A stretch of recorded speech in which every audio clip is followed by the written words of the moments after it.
Sali internet malien kuri basi tawla ni basi tawla ala kana basi kambela jelena kawfo kawalmando foli minute antala abalma kede do agas 24 on temenen ko fe les links et big respect à vous ni basi tela ala kana basi kambela jelena fitini yere ini fima ni kalikali ni basi tawla ala kana basi kambela jelena sigu ni minemeleke ini pafanjaw ni tora tawla doro je merci bangoni ngaire ini mustafa kawfo kawalmando foli minute antala Malion bela jele manden kaw bela jele kaw fo ka walmando foli mini tantala mama be keneka ani mama be na laje ni kofe nga foli ni nga tamni be ka kringire kanyisi yere kuma Malion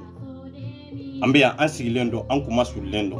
ansigilendo antorlendo anyannendo ansigilendo mali kono me mali te ansigilendo ko faso me faso tambolo ansigilendo ka fo ko dine re tambolo ansigilendo ka fo ko badenya sinjiya teria obero me malendo ni nyokonche ninde an kan malibasi kanye ninde malidon ta chogoy ninde malidon ga hakilnay ninde malidon ke chogoy ninde uje chogoy ninde u fara chogoy e maliyo ambe hine nyogona tuma jume ambe ke nyogon fe tuma jume ambe nyogon kan watu jume bembe na unni nyogon che watu jume le président de la république Ibrahim Bakar Keita amago be Ismaila nyana fimbana Ibrahim Bakar Keita bi amago be Ismaila Sisela Ibrahim Bakar Keita amba nyini ne ka gouvernement fe amba nyini ini jenyogon jugu munun be ini balma jugu munun jera ki balma kenyuma mine kata datugu ube kata ko kala ube kata dogo yorola yoromi anta nyedo Ibrahim Bakar Keita amago be Ismaila Sisela de Ismaila Sise tunenye biye ani biche lek kemeni ko adon may wunyana de ere dentigi de Ibrahim Bakar Keita Ismaila Sise tuneni biche amuso maya nyana de ere muso tigi de Ibrahim Bakar Keita Ismaila tulne ani biche balma tigi de do kabila tigi de do teri tigi de do jenyogon tigi de do furu c'est-à-dire furu nyoya de ba ni mogo fanache Ibrahim Bakar Keita ere bo okechoko kelende la mais Ismaila Sise amma ko bala kaseka ya nyana ka sababu ke munye Ismaila Sise atumba ambolo faso inkono aya joro fa Ismaila Sise atumba ambolo faso kono c'est-à-dire place do de tumbala faso kono antunta do fo Ismaila Sise minalen ko fede annana Ismaila Sise annana ka horonya do kana ka dambe do kana ka barado anya do kunjumendela Ibrahim Bakar Keita eni ka gouvernement ayo Ismaila Sise mine awtara dogo yoro dolla de dombe kasila amuso be kasila balma be kasila mais bi mali de be kasila Ismaila Sise no fe ko Ismaila Sise nyana fimba awna bi kateme MB fangala de ko Ismaila Sise bi ko jigi semero foita am maliende una bi fanga Ismaila Sise de nyana bi de amago be Ismaila Sise la de Ismaila Sise be kulela adombe kulela afaw be kulela abalma be kulela ateru be kulela Ibrahim Bakar Keita aw be yelela aw be vatiri ba tawla aw be avion ba tawla Ismaila Sise tunenye biye abena sankelen soro Ibrahim Bakar Keita eni ka gouvernement masika bara foike aw masika solution foike pour que kanani Ismaila Sise ka sababu ke aw de Ismaila Sise ta ka dogo maliende una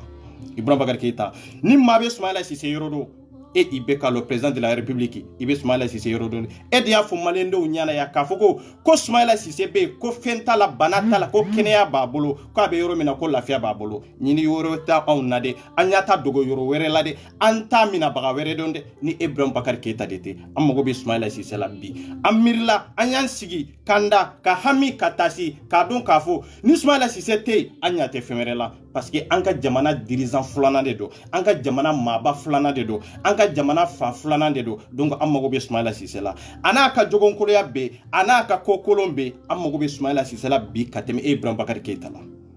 iki jija ika ke faso kama ikoko faso kanudi iki jija ika ke Ismaila Sise don kama iki jija ika ka muso kama iki jija ika ka balma kama ikana ni Ismaila Sise de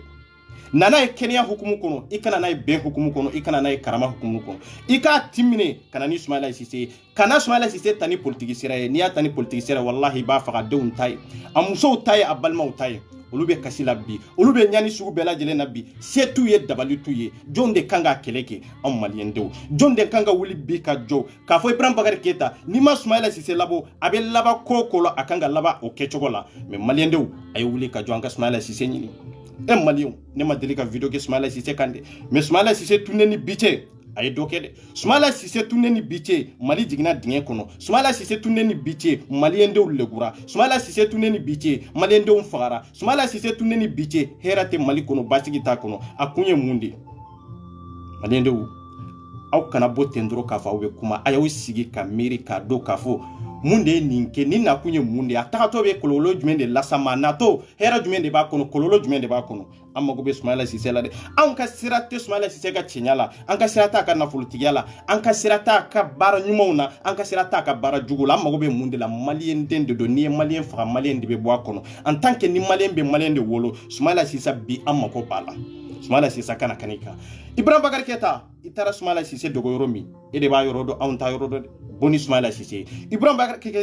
Bakari Keita e de y'a fɔ i ka journal kɔnɔ e de y'a fɔ i ka télévision so la k'a fɔ ko e ni Soumaïla Cissé kumana da ni da téléphone na dɔgɔbaga jumɛn de b'a la fagabaga jumɛn de bɛ Soumaïla Cissé la ni e i bɛ ka ten an bɛ taa baga jɔnw wɛrɛ la ni e i bɛ ka ten an bɛ bi jɔnw wɛrɛ kan le président de la République mauvais gouvernance min b'an kun na i bɛ ka n'a y'a sɔrɔ aw de tɛ aw de ye Soumaïla Cissé ta aw y'a dɔn dingɛ wo kɔnɔ an t'a dɔn a taara dɔn yiri kɔnɔ an t'a dɔn a taara dɔn yɔrɔ o yɔrɔ baji de don cɛncɛnbaw de kan an t'a dɔn dɛ mais bi an mago bɛ Soumaïla Cissé la ka sababu kɛ hinɛ ni makari min tun b'an ni ɲɔgɔn cɛ mama min a tun b'an ni ɲɔgɔn cɛ bi o banna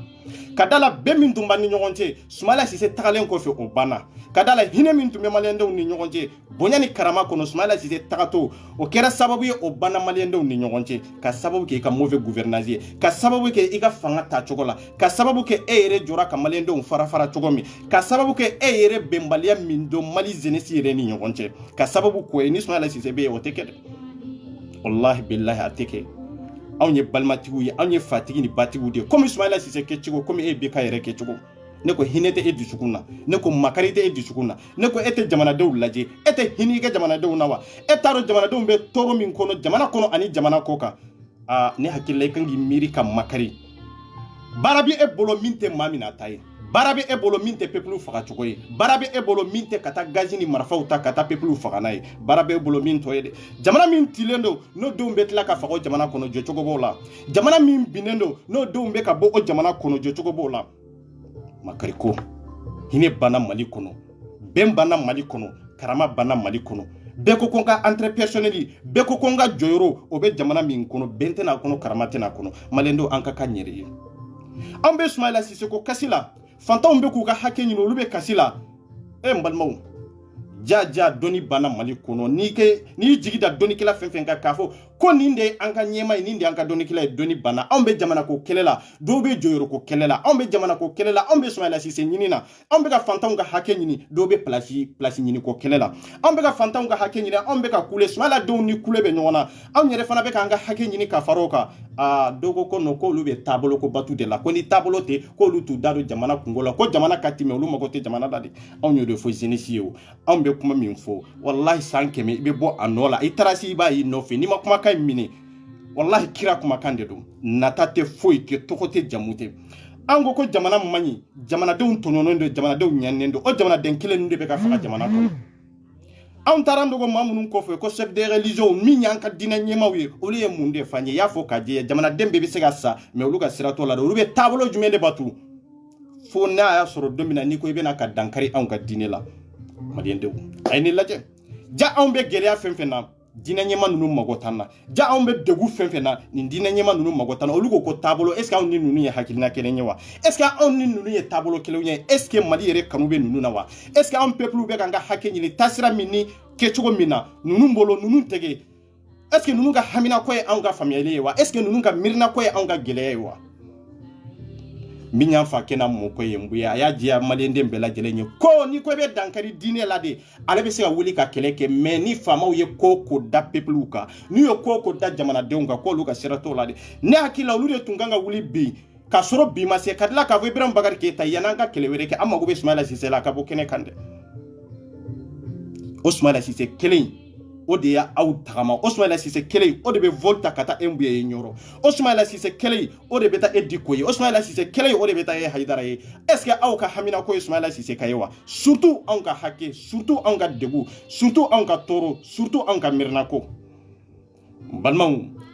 ay sabali aw ka diinɛ ɲɛmaa ninnu to ye wallahi n'an ma ninnu to ye an ka laɲini ye fɛn fɛn ye a tɛ sabali n'a y'a sɔrɔ hɔrɔnya ye tiɲɛ ye danbe ye tiɲɛ ye yɛrɛdɔn ye tiɲɛ ye jamana kanu ye tiɲɛ ye wallahi an fa kɛ na mɔkɛ mbuye ye kuma min fɔ kodɔnna ni kalankɛla ani faamuyalikɛla ani maa min ni ala y'i kɛrɛnkɛrɛn k'i kɛ jama ɲɛmaa dɔ ye i t'o kumakan in bɔ i da dɛ o ye mun ye a ko ko ale ka sirate i bɛ ka taga ko la tagali ko la i bɛ ka dunya maaw tɔɲɔ de i bɛ ka kan ka taa e datɔ la o ye kelen ye e donku kɛlɛ kɔnɔ e ka laɲini ye mun de ye kɛlɛ kɔnɔ mun de y'a to bi e ye nin kuma fɔ k'a da maliyɛndenw tulo kan k'a fɔ e ka taabolo tɛ i bɛ ka tagali ko ye e ka taabolo tɛ politiki ko ye donc ni politiki ko tɛ pour que ka se ka i bɛ ka gɛn ka taa an b'a gɛn solution jumɛn de la i yɛrɛ ka kuma i tɛ kɛlɛ ko la an fa kɛna mɔ ko ye n'o ye Mbuye ye n'a y'a sɔrɔ anw ka hinɛ bɛ Mbuye la n'a y'a sɔrɔ anw ka makari bɛ Mbuye la n'a y'a sɔrɔ a tɛ k'a ka taabolo dɔrɔn de sankɔrɔta Mali kɔnɔ k'a mago bɛ maliyɛndenw ka hɛrɛ de la a mago bɛ Mali ka basigi de la a ye kuma min bɔ a da kɔnɔ dɔnnikɛla t'a fɔ kalankɛla t'a fɔ kodɔnna t'a fɔ o de y'a to n b'a fɔ ye waati bɛɛ lajɛlen na aw kana maa minnu b'aw senkɔrɔ a ye olu ɲininka pour que aw ka se ka hakili ɲuman sɔrɔ mais n'aw jɔra olu la aw bɛ tunun de aw tɛ yeleke tugun Mbuye ko ale tɛ kɛlɛ kɛ en tant que ni ko i bɛ dankari ale ka diinɛ la ale bɛ jamana min yɛrɛ kɔnɔ n'o ye Mali ye Mali ma diinɛ faamu de aw ka baara ye min ye pour que ka diinɛ lase mɔgɔw ma aw ma se k'o lase adamadenw ma adamadenw yɛrɛ tunun n'o kɔnɔ de aw ka diinɛ nakun yɛrɛ ka jɛnɛya bali jɛnɛya bɛ ka kɛ fan bɛɛ aw nakun yɛrɛ pour que kana ni bɛn ɲɛ cɛli bɛ ka kɛ fan bɛɛ aw ka diinɛ nakun ye pour que bɛɛ k'i ka hakɛ sɔrɔ mais aw bɛ ka tɔw ka hakɛ de minɛ aw bɛ ka balo tɔw de la mais aw mago tɛ maliyɛndenw tɔw ka hakɛ ɲinitɔ la aw mago t'o la aw tɛ kɛlɛ k'o la fiyewu mais don min na n'aw ka laɲini ma sabati aw bɛ se ka wuli k'a fɔ ko vraiment ni fanga ɲɛ fanga ye fanga min an kan ka kɛlɛ an b'a kɛlɛ aw ka taa sira de kan an ta kɛlɛ o ta sira kan an b'a kɛlɛ Mali de kan parce que an ko Mali de n'an bɛ maliyɛnden ye diinɛ ko t'o la chrétienw b'a kɔnɔ diinɛ ɲɛmaaw b'a kɔnɔ maaw bɛ maa minnu yɛrɛ tɛ diinɛ kɔnɔ mais ni mɔgɔw wulila k'a fɔ ko Mali aw kana diinɛ ni taabolo wɛrɛw de ɲagama a kɔnɔ aw diinɛ ɲɛmaa fɛn fɛn bɛ yen Hayidara t'a ka taa sira bila Mbuye ye Mbuye t'i tɛ i ka taa sira bila Diko ye Diko t'a ka taa sira bila e jamana bɛ jɔ nin kan in kan cogo di ka fasoden ɲumanw fasodenw minnu ka hakɛ minɛnen bɔ olu la na anw dogolen b'a aw ko de k'a fɔ ko ni Diko tɛ anw tɛ se ka kɛlɛ kɛ jamana min sigi kan ye nin ye ni chef de religion tɛ aw tɛ se ka ka hakɛ ɲini jamanadenw minnu sigi kan ye nin ye n'u taabolo ye nin ye ni wuli cogo ye nin ye o jamana tɛ basigi an bɛ sa o dingɛ kelen in de kɔnɔ aw ma se ka foyi labali Mali kɔnɔ fɛn min ye aw ka hakilina ye fɛn min ye aw ka kalan taasira ye ko a kɛra Mali kɔnɔ ko a sera ka ban a ma kɛ aw ma se ka jɛnɛya bali aw ma se ka dulon min bali aw ma se ka mɔgɔ fanga min bɛ ka kɛ aw ma se k'o bali aw sera ka mun kelen de bali Mali kɔnɔ fo n'aw nana don population ni gouvernement cɛ pour que ka kɛ tulomaya ye ka se ka maliyɛndenw fara fara ka bɔ ɲɔgɔn na aw ka miirina n'aw ka hakilina tun kan ka kɛ de Soumaïla Cissé bɛ yɔrɔ jumɛn Soumaïla Cissé bɛ yɔrɔ jumɛn aw chef de religion ninnu de sigilen don Soumaïla Cissé tunnen b'aw sen kan de aw diinɛ ɲɛmaa ninnu de sigilen don k'a fɔ aw bɛ i bɛ ka gɛn yanni aw ka i bɛ ka gɛn fɔlɔ a ye Soumaïla Cissé ɲini dɔrɔn aw kana n'a ye n'o tɛ n'i bɛ ka n'aw ko i bɛ ka kɛlɛ cogo dɔ la a bɛ taa ni Soumaïla Cissé ni ɲɛ dɛ a y'a lajɛ de anw maliyɛnden minnu bɛ yen anw bɛ k'an ka hakɛ ɲini anw ma se k'anw ka hakɛ sɔrɔ tugun mais aw bɛ taa dogo ɲɔgɔn kɔfɛ k'a fɔ aw bɛna ko kɛ ko ban pewu ye ko ban pewu tewu maliyɛnden bɛɛ ɲɛ b'a la et puis i ye ko ye fo ko ban Diko yɛrɛ bɛ yɛrɛ ɲini de la bi Diko yɛrɛ bɛ yɛrɛ ɲini de la bi pour que solution ka sɔrɔ pour que ale ka fɛɛrɛ ɲini nin kɛlɛ in ka jɔ cogo min kan ka sɔrɔ a la o ka se ka sɔrɔ a la mais a tɛ se ka fɔ a da kɔnɔ dɛ o jamana min kɔnɔ o jamana bɛ se ka jɔ e ma kɛlɛ kɛ pour que Soumaïla Cissé ka ye e ma se ka kɛlɛ kɛ pour que le président de la république kana ni Soumaïla Cissé anw yɛrɛ ka wuli k'an ka kɛlɛ k'an yɛrɛ kun ma e bɛ kɛlɛ kɛ de mɔgɔw bɛ ka sa e nɔfɛ mɔgɔ minnu sara e nɔfɛ est ce que ninnu yɛrɛ mago bɛ anw na n'a y'a sɔrɔ ko Mbuye ye dɔnnikɛla ye aw bɛ k'a fɔ cogo min ko Ala ka waliyu de don maa minnu sara Mbuye nɔfɛ Diko nɔfɛ est ce que olu kan ka kɛ wa ale yɛrɛ ni Diko bɛ kɛlɛ kelen na mais ale bɛ k'a ka taabolo de bato Diko bɛ k'a ka taabolo bato o ye bɛ jamana min kɔnɔ jamana bɛ basigi o bɛ jamana min kɔnɔ peuple m'u ka responsabilité ta hali bi anw dogolen bɛ ninnu de kɔfɛ k'a fɔ ko an ka hakɛ b'anw bolo yɔrɔ jumɛn anw bɛ ka hakɛ ɲini yɔrɔ jumɛn anw b'a fɛ ka k'an yɛrɛ ye waati jumɛn anw b'a fɛ jamana ka k'an ta ye waati jumɛn anw b'a fɛ faamaw k'an sago ka ɲɛ waati jumɛn anw b'a fɛ faamaw ka siran ɲɛ waati jumɛn kɛcogo t'a la o an dogolen bɛ ninnu kɔfɛ fɛn wɛrɛ tɛ diinɛ taasira de don diinɛ tɛ faso jɔ a y'o kuma lajɛ aw ko de banbaw ni ɲɔgɔn cɛ diinɛ tɛ faso jɔ a ye faso ta diinɛ sanfɛ a ye diinɛ bila kɛrɛ la faso jɔli ko kuma mana na waati min o bɛ kɛ ka faso lajɔ an bɛ faso jɔ an bɛ ɲɔgɔn sɔrɔ diinɛ kɔnɔ bɛɛ bɛ sigi ka diinɛ pratique mais e b'an ka diinɛ ɲɛmaa ninnu de wuli ka taa diinɛ ɲagami faso kɔnɔ nin bɛ se ka ɲɛnabɔ cogo bɛ nin na wa est ce que anw hami bɛ ninnu na wa est ce que anw makari yɛrɛ bɛ ninnu na wa mɔgɔw bɛ ka sa don o don silamɛya dun kɔnɔna na kira m'a kɛ kira ka sahabaw m'a kɛ ciden m'a kɛ pour que ka mɔgɔw labɔ k'u fitinɛ ka taa saya ma pour que ka mɔgɔw la fitinɛ ka taa adamadenw fagali la pour que ka mɔgɔw la fitinɛ k'u ladon ko la komi ni adamadenw nin kan ka to a la o tɛ Seyidu Su ye dɛ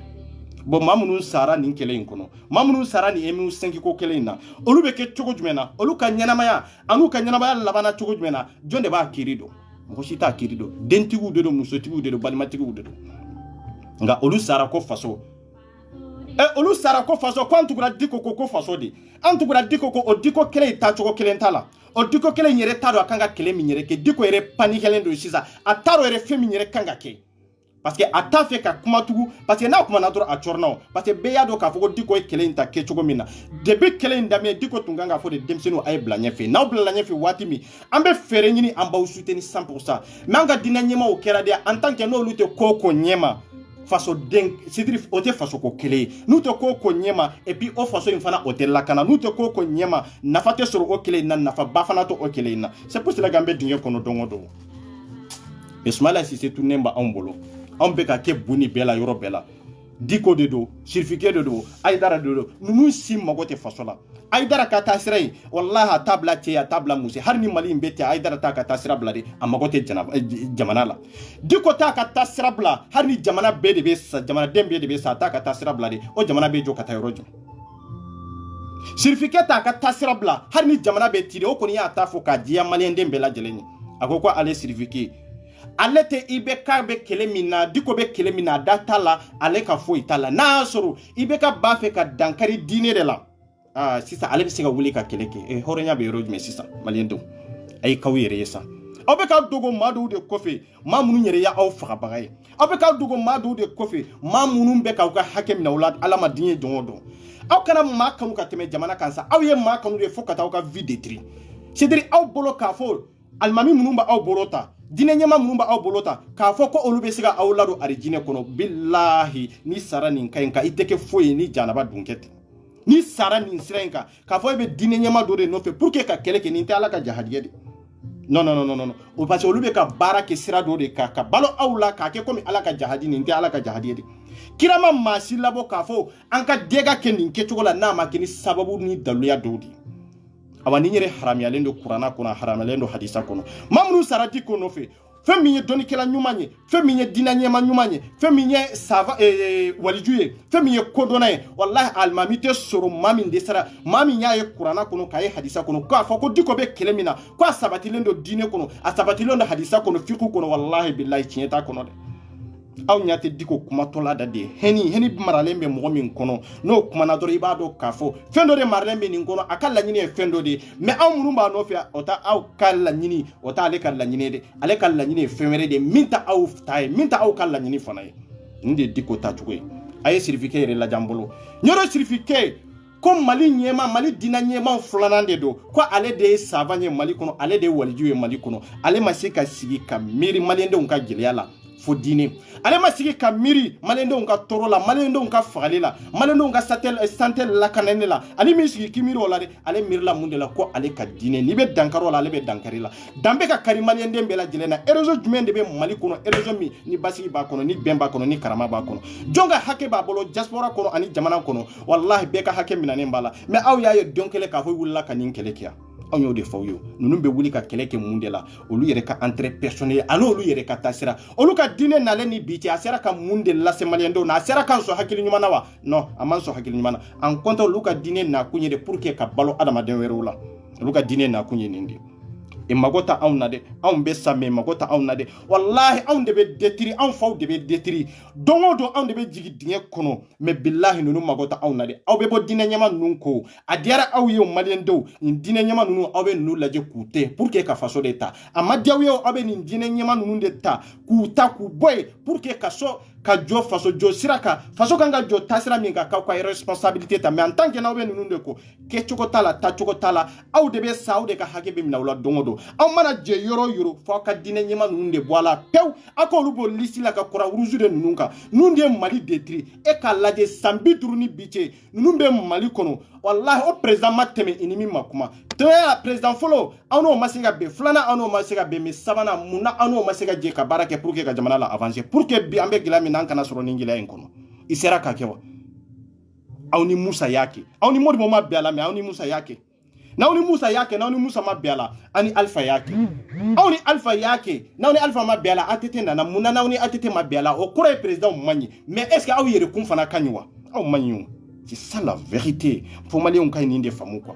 sambi nani président hake fen temena ni kono ina be jera ka barake nyogon fi mais président kelente minu jera ka se ka barake nyogon fi ka faso basi ateu mais olu be joyoro mina sambi nani sambi duru est-ce que tiebe ni ko mbiye be place mina ka yembla na be son ka blawa depuis ala ka dabe place mina sera ka démissionner wa sera ka place ta ka di doma wa ama kew parce que ni ko ibo ke balaw de be datiga wallahi be son ka sa mais mbiye be place mina te yembla de ay dara be place mina bi ni ko iba ta ka boy wallahi billahi gerde be wuli maliko na te boyende mais akada aw nye kam worew kelen galon ka kandogo jama do kofe ka jama do ta kananu ye ka fo kan banga hake nyini mali ye fantan jamana de fantan dama farle nyonga ni ko karta ne ba fe ka o dema o ka hakela olu be tugi ko setu ye dabali tuye mais aw ba fe jenesi mimbe mali ko ani mali ko ka c'est-à-dire ni dine nyema nunu yerete ta chogo yereta awla kwa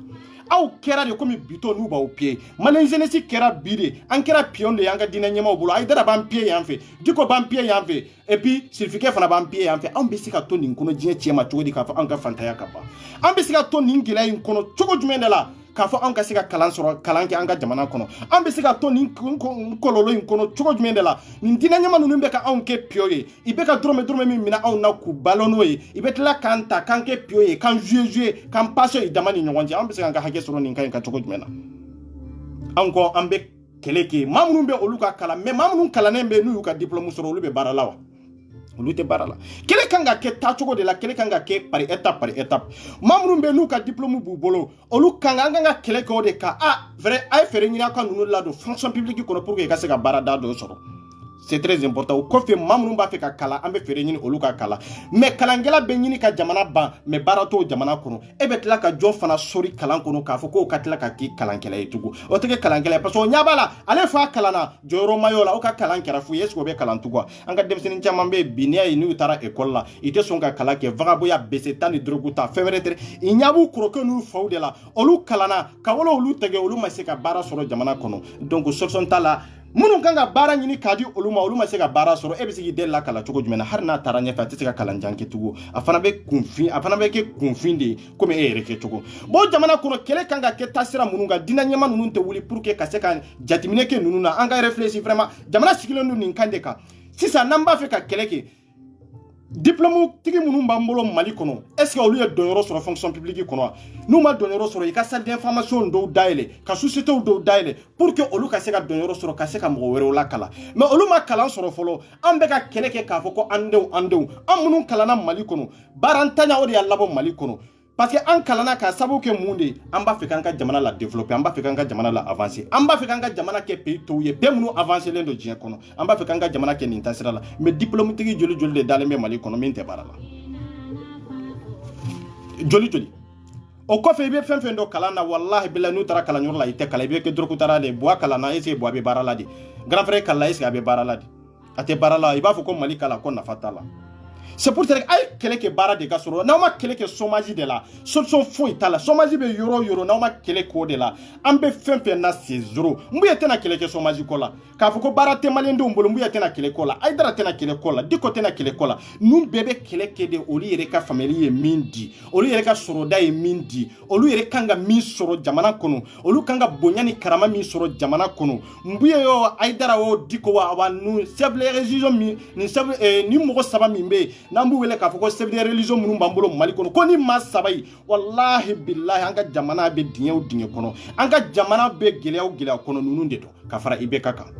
ngo ibeka tigelembe nunun na de parce que ibeka te nunun jate pour que ibeka te nunun jabi muna ibeka te nunun jabi aw de ni ibeka e kafe ta nyogon fe aw de guno la kuma fo nyogon aw de fen chaman ke nyogon fe jamana de kunka pour que jamana de ka soro geleya kono bi e na bora ka foko ibeka manya ba ujabi ata ujabi o tien de o ni ay beka te ka ujabi femerete o aw yere kechugo ana o yere bla placi mina aw manga ka so placi la mais aw yere taraw yere bla placi do de la manga ka kiu ka ke jamana de kunka pour que on ka détruire au ka se ka tetani ibeka au ka yele kuluba et puis président de la république a ka fodro ka foko beta mbuye o beta aidara o beta dikoy ngo ni nde gele abe mali kono o président kele aw no de jera ka wori du nyogon fe aw no de jera ka milliards fana du nyogon fe aw be se o président kele ka lawliwa o ngalonde o tse ka kiu malendo mbe buni beke e dikote e aidara te e mbuyete aw tse ka ibeka ge aw te sa fanga tawla capacité tawla awa seyre tawe fona o tara wali deun di sayama fona tara wali deun to fra fona tara mali to bla geleya kono non te billahi aw tisga ibeka ge hari mugo minta awye aw tisga ibeka ke awani ibeka kumana dongodo malendo mbetiga wala ibeka beka auto e bonyani karama de kama c'est ça An bɛ k'a fɔ i bɛ ka maɲi an bɛ k'a fɔ ko jamana maɲi ko i bɛ ka kata aw b'a fɔ k'a fɔ ko aw da tɛ i bɛ ka tagali kɔ la ko n'a y'a sɔrɔ ni dan bɛ kari aw ka diinɛ la aw bɛ k'aw ka diinɛ pratique jamana jumɛn de kɔnɔ n'i y'a mɛn i b'a pratique jamana dɔ de bɛ yen o de y'a to an b'a fɔ ye don o don diinɛ tɛ faso jɔ o diinɛ mana dugukolo sanfɛ n'a mana jamana dɔ de sɔrɔ yen c'est ça la vérité Malindenw a ye kunu ka bɔ sinɔgɔ la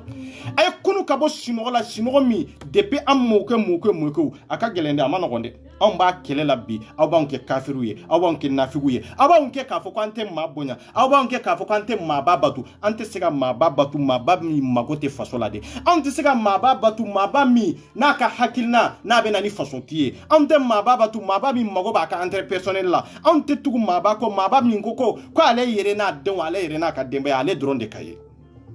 an t'olu batu de a y'u lajɛ fanga min bɛ ninnu na a y'u lajɛ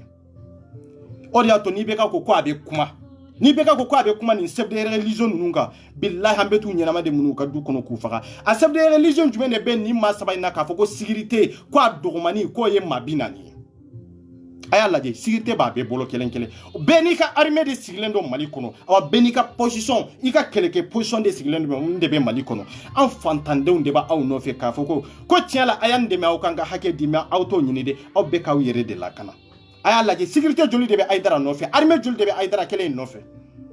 o bɛ jamana min kɔnɔ o jamana bɛ basi o bɛ jamana min kɔnɔ jamanadenw b'u ka hakɛ sɔrɔ wa ko n bɛ san karamɔgɔ nɔfɛ kira ko a den Fatumata ma ko Fatumata i bɛ se ka fɛn bɛɛ lajɛlen ɲini n bolo diɲɛ kɔnɔ n b'a d'i ma mais bilahi k'i ladon arijinɛ kɔnɔ o se tɛ ɲɛ o dabali tɛ ɲɛ dɛ or que ala ye yamaruya di kira ma n'a ko maa o maa ka don arijinɛ kɔnɔ o bɛ don arijinɛ kɔnɔ dɛ o ye ala yɛrɛ ka yamarukan dilen ye kira ma surtout aw ka nin karamɔgɔ surtout karamɔgɔ minnu bɛ ka balo adamadenw na surtout karamɔgɔ minnu b'u tɛgɛ di musow ma surtout karamɔgɔ minnu b'u sigi musow bɛ t'u ka kɛnɛ kan k'a sɔrɔ walahi n'u cɛ ma fara la n'u balima ma fara la n'u sinji ma fara la o bɛ taa minnu ka kɛnɛ na aw ma se ka mago ɲa aw yɛrɛ aw bɛ se ka mɔgɔ dɔw kɛ mɔgɔ ye k'o bɛ jaabi surtout fo ka taa se arijinɛ dɔn na surtout fo ka taa kɛ fo maa dɔ de b'a fɔ k'a fɔ ne bɛ san ka karamɔgɔ nɔfɛ ko e salen kɔfɛ ko e bɛ don arijinɛ kɔnɔ o ye e tagatɔ ye janaba de kɔnɔ ni karamɔgɔ t'a f'i ye ne b'a f'i ɲɛna walahi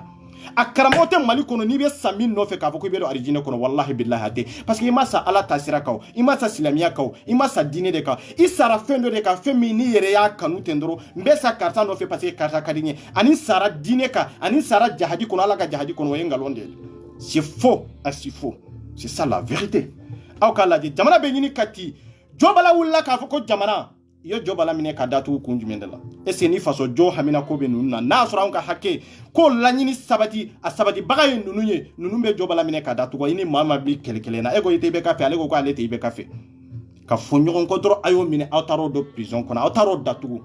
aw bɛ se ka Soumaïla Cissé ɲini aw bɛ ka jamanadenw di saya ma aw bɛ se ka Soumaïla Cissé ɲini wa aw bɛ ka jamanadenw minɛ k'u datugu prison na ka sababu kɛ y'aw ka kumakan sɔsɔ est ce que aw bɛ se ka IBK gɛn wa aw tɛ se ka IBK gɛn o IBK tun bɛ miliyariw suɲɛ waati min n ko mama de la IBK bɛ vol ta ka taa Nbuye ye IBK tun bɛ miliyɔnw suɲɛ waati min n ko mama de la IBK tun bɛ wuli ka taa Nbuye ye ɲɔrɔ IBK tun bɛ miliyɔnw suɲɛ waati min a tun bɛ mobiliw d'aw ma waati min n ko mama de tun y'a dɔn a tun bɛ taa Diko ye o mama de tun y'a to ani Diko tun bɛ ka baara kɛ ɲɔgɔn fɛ o mama de y'a to ani Aïdara ninnu bɛ ka baara kɛ ɲɔgɔn fɛ an ka tiɲɛ fɔ ɲɔgɔn ye sa IBK ye zɔn ye mais jɔn ye zɔn kɔgɔlenw ye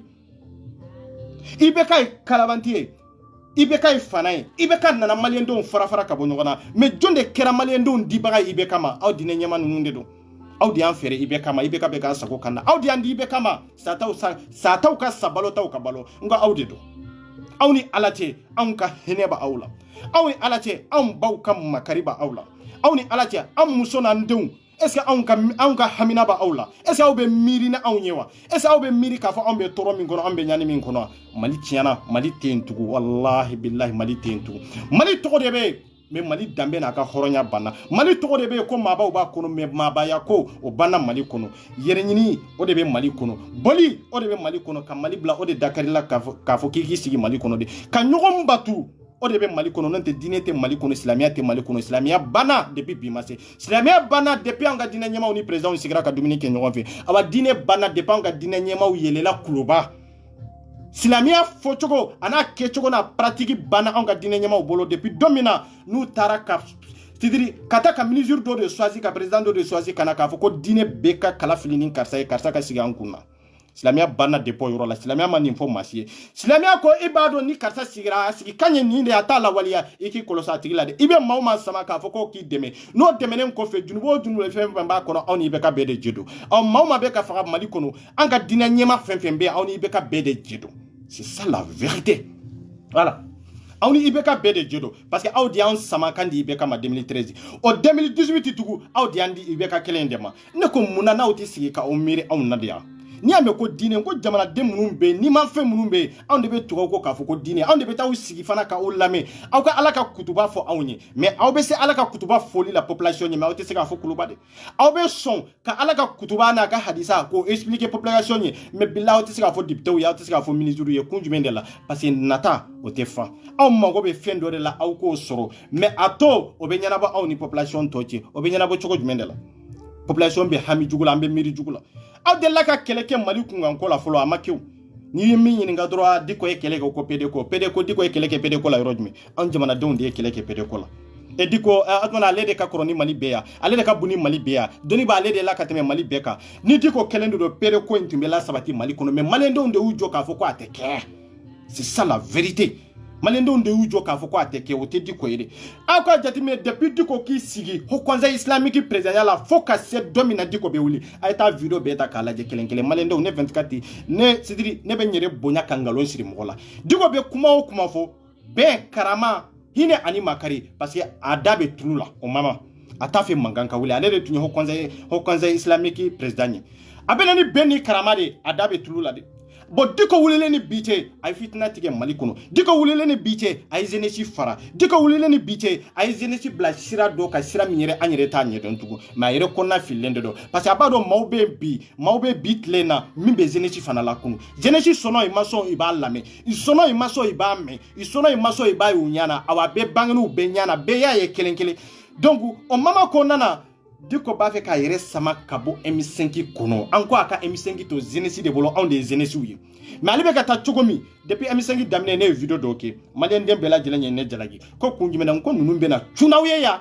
awa ninnu ye maaw ye maa minnu n'u bɛ ladilikan mɛn awa ninnu ye maaw ye maa minnu n'u dɔrɔn ka faamuyali dɔrɔn i bɛ t'o dɔrɔn de nɔfɛ awa ninnu ye maaw ye maa minnu ni kɛlɛ gɛlɛyara ka se hakɛ dɔ la i b'u fofo ka bɔ maliyɛndenw kɔrɔ aw de bɛ kɛ sabagaw ye awa aw ka hakɛ tugu a tɛ sɔrɔ aw ka hakɛ tɔ bɛ minɛ ka taa de bɛn b'a waati la sisan a kɛra ou bien a ma kɛ Diko y'i fofo ka bɔ aw kɔrɔ o bɛ kɛnɛ kan ne bɛ ala tanu bi ka barika da mangalon sira la Sirifike o y'a ta fɔ ka ban k'a yɛrɛ cɔrɔn ka bɔ ko ale tɛ fasoko kɛlɛ kɛ ko diinɛ o y'ale ka taabolo ye a ka taa mais n'i y'a mɛn a ka taabolo o bɛ Mali de kɔnɔ donc ni Mali tɛ ale ka taabolo tɛ sabati Diko ye papier ta don min o don na ka t'i sigi Sirifike kɔrɔ ne yɛrɛ y'a ye ne yɛrɛ jigila tɔ tigɛra Mali kɔ la ka sababu kɛ mun de maliyɛndenw aw ni ala cɛ 20 millions de habitants o ma sɔrɔ foyi bolo fo olu mɔgɔ fila ka t'u sigi dɔrɔn k'a fɔ olu bɛ bɛnkan dɔ la pour que kana anw maliyɛndenw la convoquer n'a ye pour que anw ka se k'an ka hakɛ sɔrɔ aw ni ala cɛ n'u bɛ tila nin kuma in taradili la bamanankan na k'a yɛlɛma k'a kɛ surakakan ye Diko Sirifike sigilen b'a ka dilan min kan pour que o ka se k'o faamu ka se k'o fɔ président ɲɛ pour que anw k'an ka nɔgɔya sɔrɔ n balima o tɛ kɛ anw ye de anw mɔdenw n'an tuloma samaw a bɛ ko olu de tile la san kɛmɛ e bɛ jamana min kɔnɔ san 90 e bɛ si bɔ hakɛ la e bɛ jamana min kɔnɔ o bɛ gɛlɛya min kɔnɔ i b'a dɔn dɛ hali n'i t'a kan mɛn i b'a dɔn dɛ don o don kuma de bɛ taa taradi e ye don o don fɛn dɔ de bɛ taa fɔ e ye k'i k'a ɲɛɲini e dun bɛ yɔrɔ min na gɛlɛya t'i kan tɔɔrɔ t'i kan anw ni ala cɛ anw b'an ka hakɛ sɔrɔ wa ha ninnu yɛrɛ tɛ ka sigi ka miiri yɛrɛ k'a fɔ ko Soumaïla Cissé taɲana k'a fɔ ko Soumaïla Cissé tɛ yen tugun k'a tɛ Mali kɔnɔ ninnu yɛrɛ t'u sigi yɛrɛ ka miiri k'a fɔ ko Soumaïla Cissé denw k'olu bɛ kasi la bi ninnu yɛrɛ t'u sigi ka miiri k'a fɔ ko Soumaïla Cissé ko a muso bɛ kasi la bi ko a bɛ hami jugu la bi ninnu t'i sigi ka miiri nin na dɛ mais i bɛ se k'u sigi ka miiri pour que k'an maliyɛndenw sama ka labɔ ka taa di saya ma pour que k'anw sama ka labɔ pour que ka fɛn ɲini n'an ye i bɛ se k'an sama ka labɔ k'an kɛ piyo ye dama ni ɲɔgɔn cɛ dɛ a y'a lajɛ Mali sigilen ni bi cɛ an ka wolo ani bi cɛ san 20 ni kɔ nin diinɛ ɲɛma ninnu maa 3 de bɛ a ye dara Diko wallahi ani Sirifike a y'a lajɛ i sera ka min kɛ Mali ye a y'a lajɛ dɛ a y'a lajɛ est-ce que i sera ka jeunesse fara ɲɔgɔn kan wa n'i ye maa o maa ɲininka ne ka taabolo o de ye tiɲɛ ye mais e ka taabolo bɛ jamana dɔ de kɔnɔ jamana yɛrɛ taabolo ye jumɛn ye fɔlɔ i m'o faamu dɛ i y'u ka taabolo de don jamanadenw kun na jeunesse de kun na Diko y'a ka taabolo de don jeunesse kun na mais jamana ka taabolo ye min ye a t'o dɔn Haidara y'a ka taabolo de don jamanadenw kun na mais jamana yɛrɛ taabolo ye min ye i t'o dɔn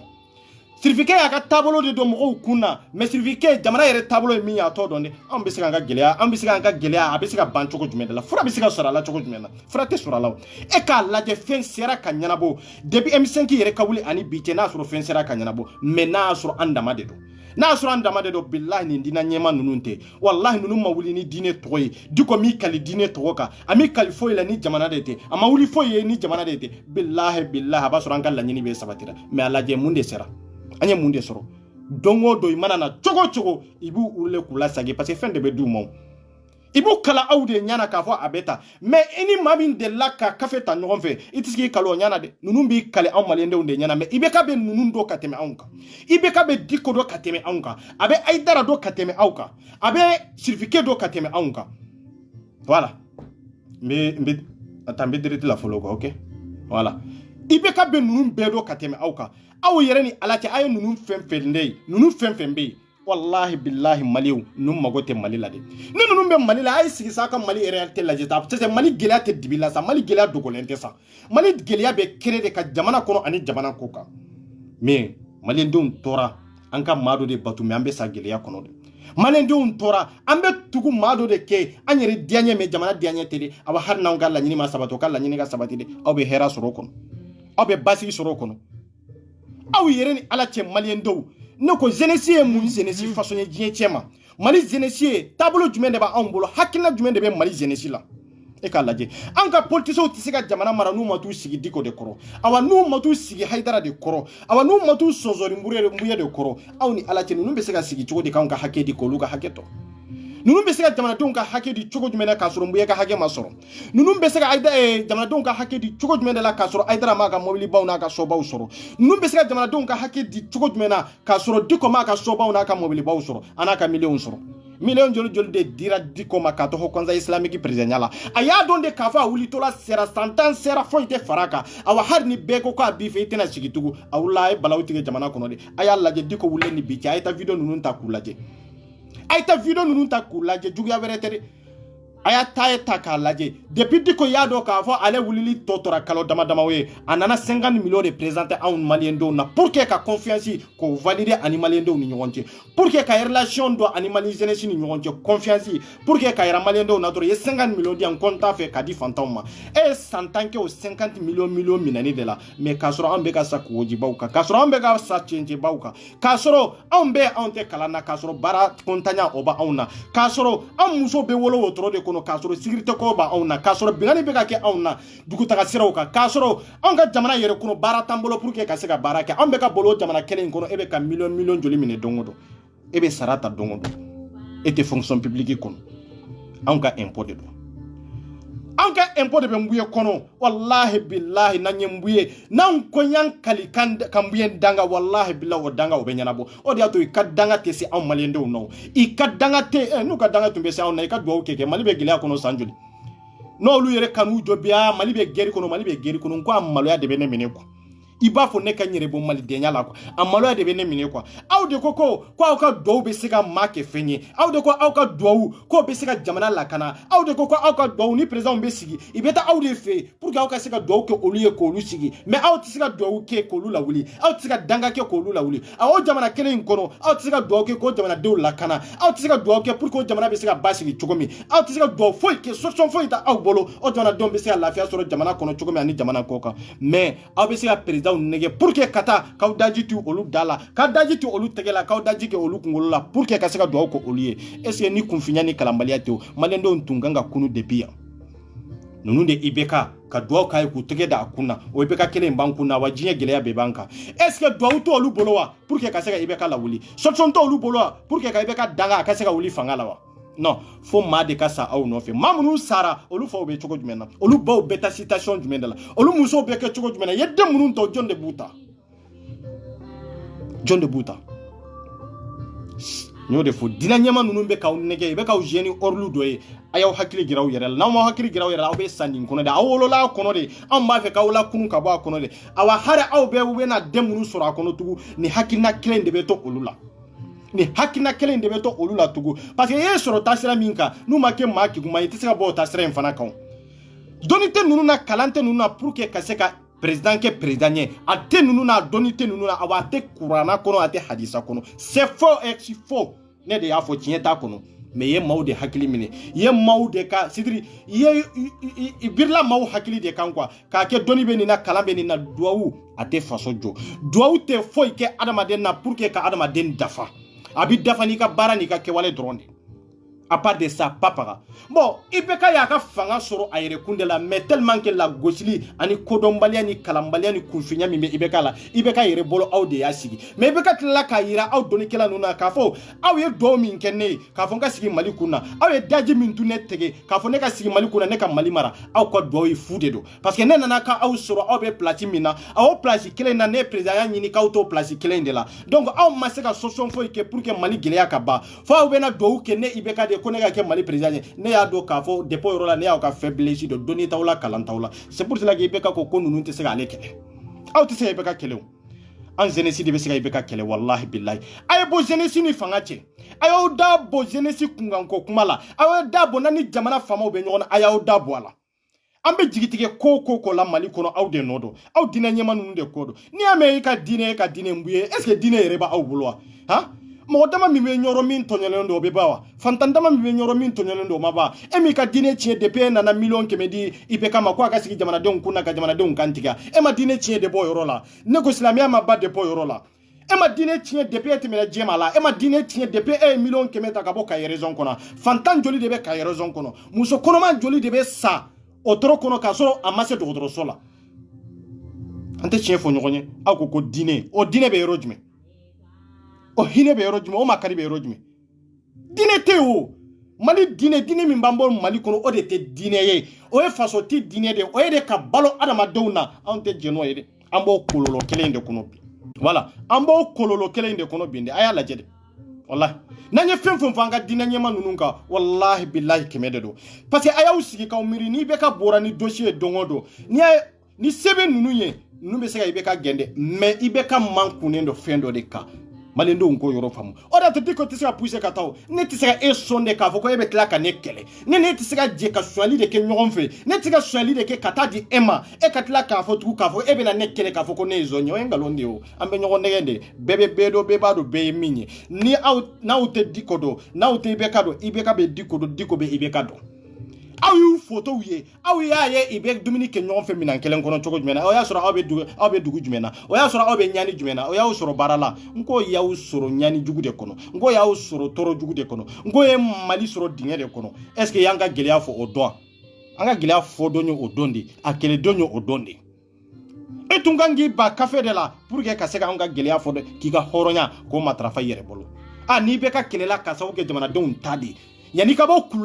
kuluba k'a fɔ k'i bɛna ne fɛ ne ka so est ce que e bɛ kérosène min kɛ i ka avion kɔnɔ ka na n'a ye o tɛ se ka yɔrɔ dɔ dilan Mali kɔnɔ wa o tɛ se ka maliyɛndenw ka lafiya d'u ma wa n ko i bɛ boli fɛn dɔ de nɔfɛ fɛn min ni nafa b'a la i bɛ taa fɛn dɔ de nɔfɛ fɛn min ni importance b'a la mais aw bɛ boli aw bɛ taa mun ye Mali tora nin de la awa maliyɛnden bɛ wolola nin kelen de kɔnɔ de mɔgɔ fɛ batu mori batu karamɔgɔ batu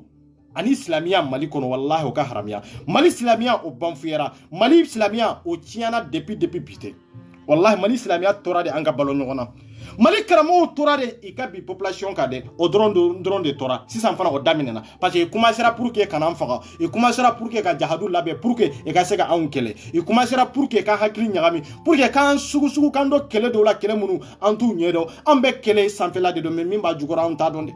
ni de bɛ maliyɛndenw kan ni de bɛ jeunesse kan a ye kunu ka bɔ sinɔgɔ la de wallahi diinɛ ɲɛma tɛ diinɛ ɲɛma min mago b'aw ka baara la de min mago b'aw ka fantanya la min mago b'aw ka tɔɔrɔ la billahi ni maa saba mago si tɛ Mali la aba ninnu si ka laɲini tɛ Mali aba ninnu fi tɛ da ka miiri ni Mali ya i b'a fɔ kɛnɛ kan n bɛ Mali fɛ n bɛ Mali ko Mali bɛ ye ni dusukun de Mali bɛ fɔ ni dusukun de a bɛ ye ni dusukun de awa baara fana de bɛ ye fana c'est ça la vérité Diko ko ayi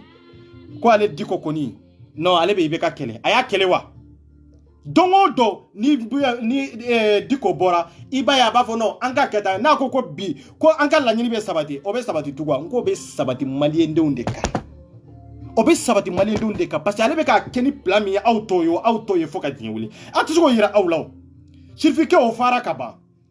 o fara kaba mais si ça pour que ibeka ka fanga to tora doni ambe ibeka kele mo min bena anno ka je ka bara ke horonya kono yirutme ayo da bola 2023 jeunesse de be choisir ke ankanga mo min tambo sigan kunna na ma so nan kanga kele de ka kunti ka kantige ka bola ka fanga mbo kede mais au chef de religion nu ayo da bo faso kungan ko bela faso ba dama dine ba dama faso ba dama dine ba dama dine ba dama faso don ba dama faso jo ba dama religion ba dama ni ndronde do c'est ça la vérité ni manya kana faso jo keneka dine banfula ani dine fugula ani dine kolosi ibo da krefe de kana faso jo faso be jo ni ke de la mais te sigi jo faso jo de la ka fuko eni dine beta kata do kono pour que kato konna sungu fencho kata fendo nyagamo kono kata ni tabolo do ye tabolo munu manga kaka kono ante jina ede awanga dina nyema nunu ibebe ninke choko de la bebi kali ko wallahi billahi tallahi mali ambe mali fe awa mali kanuba awna abe jon kelena ni ma sabay na abe jon kelena parce que aidara ko alete emisengi mo deme olu dogelen be diko ko fe c'est vrai aidara tu as raison il y a raison de do parce que fana dîner do de parce que avec que dîner tablo de il y a raison de do c'est ça la vérité voilà o y a raison de mais ibe sika wuli ka jamana jo ka soro e ka amsardini intede ambe ko de fosa dine be black refede aidara fana yi jode ka fo na le ko ale ka mo ka bo olu ye joni we tablo min ba bolo no e amsardini mo ye no ya ale kanu baga me mali kanu baga ten aidara kanu baga na ko olu ka bo bi ko ibe bo ite kubu mako o yete ko aidara kanu baga me mali kanu baga tede anga jamana be sika joni nkai nka chukodi obe bo nunu ko fede abe nunu ko blade abe aidara blade aidara te jamana kanu bagaye abe diko blade diko te jamana kanu bagaye abe mbuye blade nunu site jamana kanu bagaye awa hine foite nunu na ambe toro la jamana ko fe beba do amunu be buni bela abe nyaba la be toro mina jamana ko fe c'est ça la vérité ngalonde bala mais aw ba toro kono aw ma shi ka wore flezi har donkele ko ngolola nunu tegera wa nunu maseka foike mali ko fo dîner ko fo tableau et ambe ka ballon ni jamana ngono jonya fie ka fo ko dîner tia jonya fie ka fo ko tableau tia mais tableau be black crefede jamana de be laje jamana ka seria ani jamana sika ani kanga kele mi ke jamana ko la odron de be laje mango kono kambe kele kini tableau di kambe jamana jona anga tableau di ambe jamana jona anga dîner de o jamana be joa ante chie fo nyogoni et la kay ka fo ko ndiko nunga wuli ka marté ka fo ko an be diaspora la ka fo ko gilea doba anka kuma fo anka manifester diaspora la ka fo ku de la ka kele kala ima kele kala ite wulio parce que magota awna ante jato lo ka hukumu konana parce que dineta an bolo kalanta awna wala har nanya soro ambe sali anka sali nunu ananga sunu to lunna fa lu ka sira fo itola adella ka yo ku ye kele kola ima kele kola oluma kele ke fo la mali kola ni dine dete awa ni dine dena koko la be tien awa hari arabu jamana wala nube wuli ka kelege billahi tekeni dine to abe keni faso de ayi ni ngali ka arabu jamana munun bende ko na suru be ka keleke ko na suru be keleke ni dine to de wallahi tekeni dine to ambe dine do katemo luka sura kan folo ni arabu kam arabu jala kam menaw no lu nanu sigi ka fo ko lu be dine expliquer mogoye olu te ka dine expliquer olu be ka entre personnel de expliquer ambe ko de fo daliyatu bolo preuve tu bolo hadisa kono ka fo ko diko be tasra mi ga ko tasra ko c'est très clair wallahi billahi tasra haram ya lendo do ne de yafu kechugo mi mala haram ya lendo signifie ko konite o konita o haram yara ene de foka haramu o tengalona de ale bado ne bado ambe kitabu kele inde kala no ay dara ko ni anto jatero aba nunum be tasra o tasra ka fo ko ni dine tasra de ko haram ya lendo islamia kono haram ya ndo kirabulo wallahi haram ya lendo hadisa de kono après vous tout bolo adallatu bolo be tasra minga ka fo ko kira yake après vous tout bolo adallatu bolo ka fo ko abe kira ka sunna kono ata kono aba ka sahaba kelente sahaba min bolla ko mo lube ka boli tablo minga ati ake olu kera sababu ye ka kira ka dineta ko bamba olu dama unu ɲɔgɔn to ka fɛn ɲini sababu koso ka jamanadenw de tɔɲɔ olu kera sababu ye ka dinɛ de ta pour que ka balo jamanadenw na olu kera sababu ye ka dinɛ de ta ka jamanadenw ka hakɛ ɲi ka jamanadenw ka hakɛ ko ka jamanadenw sidiri ka jamanadenw tɔ cɔrɔ ko olu kera sababu ye ka dinɛ de ta k'u gɛrɛ faamaw la olu kera sababu ye ka dinɛ de ta pour que k'u mandiya mɔgɔw ye ka t'u dogo dinɛ kɔfɛ ani dinɛ bɛ n bolo ani n bɛ ka dinɛ pratiquer comme a fɔra cogo min olu ye kelen ye wa non c'est faux wallahi an tɛ maa contour la mais faso tibaga ani fasodenw tɔɲɔbaga an b'o contour la de awa an tɛ maa kɛlɛ maa min wallahi n'i ta ma se fasodenw de ma awa an bɛ maa de kɛlɛ har na sori kunkolo be sangolo de soro mali de be sangolo la kateme mali den be la jelenka kuma be ni yoro de ga maba munun ba bolo aw de be maba ya batula aw de be su batula aw de be nyogon batula ye an ka sirato la sa na be nyogon batula ye na be nyogon kanula ye o ta on ka fenyede an ta ye de ko faso ni dabe faso kungan kola on dabe ka kola de awa ni dabe faso kungan kola ni ma ke kaganye komi faso don ta komi jamana yereta wallahi bila ambi guruja fo domina ni tlena c'est ça la vérité anyate maka dormela de anyate maka na folola de anyati ka sobawla anyati ka mobili bawla anyata la ka fo jama min bi ko de on nyabe jama min na o malidi jama min bi karamo nunun ko aidara ko anyato jama la de on nyabe malidi la parce que olu sera ka ku mali de kono jama min be certificat no fe olu sera ka ku mali de kono aba jama min be diko no fe olu sera ka ku mali de kono donc an nyabe mali jama de la an nyate tabolo jama la de an nyate dine jama la de an nyabe minna o e malien de unde an nyabe olu de la olu ka hakebe soro togo jumena ka soro amake ko olu faga ka soro amake ka olu la jabatugu ka soro amake katla ka olu ka hake minu la tugu an ga soro si joli joli de sara mali kono ngo sara ni ma kele nu de nyana halbi aw masika benta halbi aw masika kuma soro halbi aw masika sira soro pour que o faga jogo chugu min be anga sura suka o ka seka ba mali kono atete tilela atete taraka sabo ko di aw maso soro la mais aw yere nana ni president minye aw no desra ka nyon famo kanga defo be o jonde la dina nyema nunu olu yere de asushi olu de kangu dabo jamana joli ko kuma la jamana kungango be yoro ikato ka mishiru kono ikato ka zawe kono ikato ka sigidaw la an ka sira fo tula jamana kungo la en contre li nu mana fentie jamana de la nu mana fentie jamana don de ni nyogonte nu mana ni famaw de farafara ka bo nyogana nunun dado kan si sabatilende nte aba nunun dado kan fo te ni be ka yere dalembala ibe ka yere tigelembe mo folo mununa mali kono o ni ma sabayindi diko aidara ani certificat ibeka tigelembe nunun de la awde yato ibeka dimindo maliende unade awde yato biambe de gumin kono ibeka ya antonyo de aba awde yato anga surasu fajo gumin daruka asababu ya awde dimindo awnade parce que dongo awde bebo akana keta kira kota ala kota aw yere tado yera ukanga minyere fo kira ko ala kota kira ko de kiki sima do kana bi kandia kira yo fo na koko sirifiko koko ale ba ka tabolo de labatu ebi ka tabolo labatu mais bimbe ka ke maliende un ka kanga surasu nanga duguti kasabu ke dine toy kasabu ke islamia toy kasabu ke comme mali mado islamia kono halbi ibe kan fa fa ibe kan koroko fa sirifika esile me nyoro kera sanjoli kono harbi obeka ke esera ka fenko lawa esera ka wuli ko kuma fwa esera ka wuli ka se nor lawa esera ka chibla kata pour que inu ka sigi ka kuma ba amakeo ebe na munde fo maliendo ne ka fo e ka sirate be ka tagal na tagali baliala e mago be munde la e ka dine ni mo mi ko abe dankara la ne ko abe ahokela be ka kuma ni munu ya be kun findo ya aw hakila be ka kuma ni munu ya be kala mbali ude ya aw hakila be ka kuma ni munu nye ori e ko do mbali ude ya aw hakila be ka kuma ni maliende munu nye ori site fen kala madia non en contre la on de bolo donita awla on de bolo kalanta awla on de bolo awte jamana kannaye on de bolo aw ma alaka dine famu awa alaka kitabu munun jigina na boku kala aw ta do yera kanga kala tugo me aw ta do yere har na ya kala koro yere minya ka kana aw ta do c'est ça e mali be nyini kati sanjoli joli ka president joli ge ka sabu ge ka fo ko bimbe ka ke jamana ko bimbe ka ke anga raison ka ko bimbe ka ganga fauka dugu joli de tira surasi ba joli de bonena anina ha koro nunu fle dugu joli de tira dongo dugu lai sirifike emi miri odona ka foko ko nana ni dine to godi emi miri odona domina nana yamfa utege kamba utege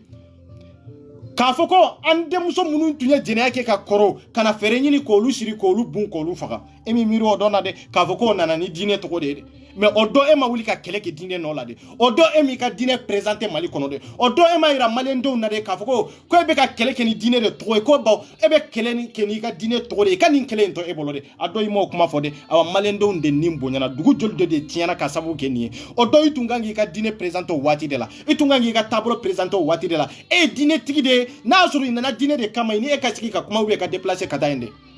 ngabi ne enani sigi certificat ka foko wa ko maliendo ma e date nin kelena ko na soro ibe ka be dankare ka dine la yani be ka dankare ka dine la mawero de wulla jamana wero la dugu wero la kana ebe dugu min kono eni munu ye nationalité kelenye eni munu ye identité kelenye eni munu be nyogon sigi ke nyogon si kame na be nyogon nguna kame de kana olu do mine ko olu faga ado ime ka dine présenter de muna parce que ka serate dine la ala ka dine te yere dine de do tablo do de ba bolo min ni krata te kelenye o de tun kan ka k'i ka diinɛ présenter dɔn ye c'est ça diko e si ke nin kɛlɛ banbali na ani rebelu cede ani ko mamunu nana ni diinɛ mais a don diko e ma se k'i ka diinɛ la présenter kun jumɛn de la e ma se k'a yira k'a fɔ e tɛ jamana ko kɛlɛ la dɛ e bɛ diinɛ ko kɛlɛ de la n ko mori nu place dɔ de b'aw la o place aw man ka tɛmɛ o kan n'aw tɛmɛna o kan an b'aw dɔgɔya fo don min na n'aw seginna ka taa o place la dɛ c'est ça la vérité dan de b'aw la quoi maa o maa bɛɛ dan de b'i la i mana kɛ diɲɛlatigɛ ko ko kɔnɔ dan de b'i la aba n'i tɛmɛna o dan kan i bɛ dɔgɔya papaga tɛ bɔ a la papaga tɛ bɔ a la ne bɛ k'aw place de yira o la dɛ sirifike ye nin kuma fɔ ko sisan kɔni ni diinɛ de don n'ale ka taabolo de don ale b'o kɛlɛ kɛ mais n'o tɛ ni jamana bɛ ci ko ale da t'o la dɛ mais minnu bɛ ka faga nord la minnu bɛ ka faga kɔrɔn fɛ minnu bɛ ka faga koro ninnu minnu bɛ ka faga santiri kɔnɔ olu tɛ silamɛya kɔnɔ dɛ o b'a yira k'a fɔ ale ka taabolo de ye taabolo ye ale bolo diinɛ min bɛ Mali kɔnɔ o y'ale ta ye n'i t'ale ta kɔnɔ diinɛ tɛ amsarni fana kɔnɔ n'i t'o kɔnɔ diinɛ tɛ i tɛ taabolo kɔnɔ diko fana n'i t'o nɔfɛ i tɛ taabolo kɔnɔ Mali bɛ se ka jɔ nin kan in kan cogo di an ka nin bɛɛ fili kɛrɛfɛ an ka Mali in ta Mali ye drapeau kelen de fila tɛ Mali bɛɛ fa kelen ba kelen ni kelen tɔɲɔna maliyɛn den bɛɛ de tɔɲɔna ni kelen fagara maliyɛn den kelen maliyɛn bɛɛ de fagara an t'o kɛlɛ kɛ wa ni kelen ka hakɛ minana maliyɛn den bɛɛ de ka hakɛ minɛ an t'o kɛlɛ kɛ wa donc maa minnu ye Sumayila minɛ sirifike mako t'o la dɛ parce que ale ko ale b'a ka taabolo de kan donc ni diinɛ tɛ ale ka sira foyi t'a la Sumayila minana a nana o a mana o Sumayila sara o a ma sa o sirifike ko ale ka ba paga t'o la parce que ale tɛ se k'o kɛlɛ kɛ pour que Sumayila kana ale y'a ta yira clairement parce que an minnu bɛ yan fɔlɔ e ko anw ma de carrément et purement e ka taabolo i b'o de batu n'o tɛ ko e min b'a kɔnɔ e da t'a la o b'a yira k'a fɔ an minnu bɛ ka kɛlɛ kɛ Sumayila kana an minnu bɛ ka kɛlɛ kɛ maaw ka hakɛ ka sɔrɔ e da t'o la dɛ e da t'o la to e y'a yira maliyɛn den bɛɛ lajɛlen na e ta ye diinɛ de ye awa ni diinɛ tɛ foyi la e da foyi t'a la bon o diinɛ ɲɛma ninnu aw de nana ni IBK ye bon yan'a ye k'a fɔ i da t'a la e tun kan ka kɛlɛ de kɛ IBK ka taa fɔlɔ ni IBK taara waati min aw b'aw da bɔ jamana joliko kuma la mais aw bɛ kɛlɛ de kɛ mais aw kana fɔ aw bɛ kɛlɛ in kɛ de k'a fɔ aw b'aw dogo population de kɔfɛ pour que ka se ka kɛlɛ in kɛ de o t'a ɲɛ ye de aw bɛ bɔ kɛnɛ ka de kɛlɛ in bɛ kɛ maaw tɔw sara cogo min de kisɛ k'aw fana sɔrɔ o kɛcogo la bali ka don aw kun na o kɛcogo la an k'aw yɛrɛ binɛ ye aw denw binɛ ye kisɛ la et puis an k'aw muso fana binɛ ye kisɛ la an b'a dɔn de la k'a fɔ k'aw mago bɛ IBK tagali la diko c'est ça la vérité ouais e ka mɔgɔ ma sa kisɛ ma don e ka mɔgɔ si la e ka mɔgɔ si tɛ min joginna a tɛ yen o mais hali sini ni wulili kɛra an b'a fɔ ko non ko Nbuye kana taa cɛkɔrɔbaw tun tɛ minnu tun tɛ jahadi kɔnɔ wa ala bolo wa kira bolo ya a caman tun bɛ yen voilà n'u b'a dɔn k'a fɔ arijinɛ sɔrɔ b'a la e bɛ mun wɛrɛ de ɲini diɲɛ kɔnɔ tugun han i sera san 100 la ka ban i bɛ wuli de ka kɛlɛ kɛ n'u ma ɲa k'i faga i ka t'i ka arijinɛ kɔnɔ kuma banna ye o nka i bɛ ala kɔ fɔ aw ye ninnu bɛ ala dɔn ninnu bɛ kira kɔ fɔ aw ye ninnu bɛ kira dɔn ninnu bɛ kuma ni kuranɛ ni hadisa ye ninnu b'a dɔn a taabolo tɛ ninnu bolo wallahi ni karamɔgɔ saba in maliyɛn don bɛ n kali Allah subhanahu wa ta'ala la wallahi billahi tallahi n ye n kali ala de la de taa sira fɛn fɛn bɛ ninnu bolo a tɛ kuranɛ kɔnɔ wallahi a t'a kɔnɔ maliyɛn don wallahi billahi a t'a kɔnɔ karisa ka di n ye n bɛ tugu a ka hakilina ko ani kira ko tan de wallahi olu tɛ kelen ye de ani ciden tɛmɛna nin sira in de kan i bɛ ka nin de waleya wallahi billahi tiɲɛ t'a la de maliyɛn denw ne kanu aw fan fɛ ne ka sira t'o la sɛ ne mago bɛ Mali de la c'est ça la vérité aw ye ne kanu aw tɛ se ka ne bɔ n cogoya la aw ma ne kanu aw tɛ se ka ne bɔ n cogoya la mais pour que aw ka jamana kanu an ka ɲɔgɔn sɔrɔ c'est très important an mago b'o de la bon ninnu si mago tɛ Mali la ninnu si mago tɛ Mali la Sumayila Sise bi a ɲɛnafin banna Sumayila Sise bi a misimisi banna Sumayila Sise bi a bɛ degun kɔnɔ dɛ maliyɛn denw wallahi billahi IBK Sumayila Sise bɛ yɔrɔ o yɔrɔ a labɔ IBK diinɛ ɲɛmaaw de kɛra sababu ye n'i ye Sumayila Sise dogo wa anw t'a dɔn e de b'a dɔn dɛ parce que anw b'a dɔn Sumayila Sise minana ka e ni nin diinɛ ɲɛmaa ninnu de to ɲɔgɔn fɛ Sumayila Sise minana ka e ni Diko de to ɲɔgɔn fɛ Sumayila Sise minana ka e ni Nbuye de to ɲɔgɔn fɛ Sumayila Sise minana ka e ni Aidara de to ɲɔgɔn fɛ Sumayila Sise mina ku ni maa saba in b'a kalama ka fara IBK kan de maa naani de b'a dɔn Sumayila Sise bɛ wo min kɔnɔ c'est ça maa naani de b'a dɔn Sumayila Sise bɛ wo min kɔnɔ n'o tɛ gouvernement kɔnɔ ministre min bɛ yen mɔgɔ wɛrɛ m'a sigi de n ko olu de y'a sigi n'aw y'a sigi ni Sumayila Sise kelen in tunna a bɛ fɔ aw ko wa aw de ma Bubu sigi yan ni Sumayila Sise kelen in tunna a bɛ fɔ aw ko wa a ye Bubu ɲininka ko a ka IBK ɲininka ko yala Sumayila Sise bɛ wo jumɛn kɔnɔ aw m'a fɔ ko Bubu de ye mɔgɔw faga ni Bubu ye mɔgɔw faga aw de kɛra Bubu sigibaga ye a ye Bubu ɲininka aw de y'a responsabilité ye aw de b'a ta responsabilité aw de b'a ta aw mɔgɔ fila de bɛnna la ka Bubu ta k'a kɛ Mali gouvernement ye n'aw ye bubu ta kanana ye a ye jamanaden bɛɛ lajɛlen ka hakɛ minɛ kelen kelen a ye bɛɛ tɔɲɔ kelen kelen o tɔɲɔ aw b'o do ta o junubo la o tɔɲɔ aw ni bubu bɛɛ de je don o bubu kelen in ka tila ka minɛ ka Soumaïla Cissé minɛ a ka gouvernement kɔnɔ ka t'o datugu mɔgɔ t'a dɔn a salen don a balolen don mɔgɔ t'a dɔn a bɛ yɔrɔ o yɔrɔ mais Soumaïla Cissé denw bɛ kule la Soumaïla Cissé musow bɛ kule la Soumaïla Cissé balimaw bɛ kule la malidenw bɛ kule la ko depuis Soumaïla Cissé taara dɔ farala Mali tɔɲɔ de la awa hɛrɛ ma n'a kɔnɔ tugun dɛ Malien den de comme an be malien den ye cogo min an ka hinɛ ɲɔgɔn na an ka makari ɲɔgɔn na de an mago bɛ Soumaïla Cissé la Soumaïla Cissé n'aw b'a ɲini cogo min buye ay wuli aw ka Soumaïla Cissé ɲini parce que aw de nana ni gouvernement min ni malien denw ka laɲini tɛ n'o gouvernement kelen n'o fonction publique kelen n'u ye Soumaïla Cissé la tunu an mago b'o la de aw da b'a la de Aïdara aw da b'a la de Mbuye aw da b'a la de Diko aw da b'a la de aw bɛɛ b'a dɔn Soumaïla Cissé tununa ka taa yɔrɔ min aw b'a dɔn de n'aw t'o dɔn sini ou bien sinikɛnɛ aw tɛ président sigi an kun na aw de bɛ ka sigi bɛ ka bɛ baara o baara kɛ a bɛ taa sara aw de la aw b'o kalama bubu bɛ baara o baara kɛ a bɛ taa sara aw de la aw bɛ se k'a fɔ cogo di k'aw ma bɔ Soumaïla Cissé tuma kalama non c'est faux ni maliyɛnw t'a fɔ u ye ne b'a fɔ u ye ne tɛ n t'a dogo aw tɛ ne balo c'est ça aw b'a dɔn Soumaïla Cissé bɛ wo min kɔnɔ de aw b'a kalama de a ye appel lancer Soumaïla Cissé ka bɔ aw ka kɛlɛ ye nin de a ye appel lancer Soumaïla Cissé ka bɔ ko a denw mago b'a la a ye appel kɛ ko Soumaïla Cissé ka bɔ ko a muso ko a mago b'a la a ye appel kɛ ko Soumaïla Cissé ka bɔ ko maliyɛndenw ko k'u mago bɛ Soumaïla Cissé la fanga ko tɛ dɛ wari ko tɛ dɛ an mago b'a la maliyɛnden de don